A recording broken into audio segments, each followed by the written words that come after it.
Ilang araw matapos tumama ang dalawang malalakas na lindol, muling niyanig ang Western Afghanistan ng isang lindol.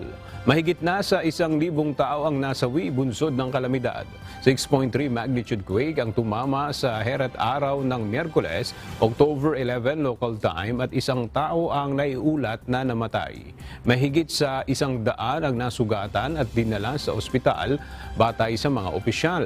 Batay sa UNICEF, mahigit sa 90% ng mga nasawi sa lindol sa Afghanistan ay mga bata at kababaihan.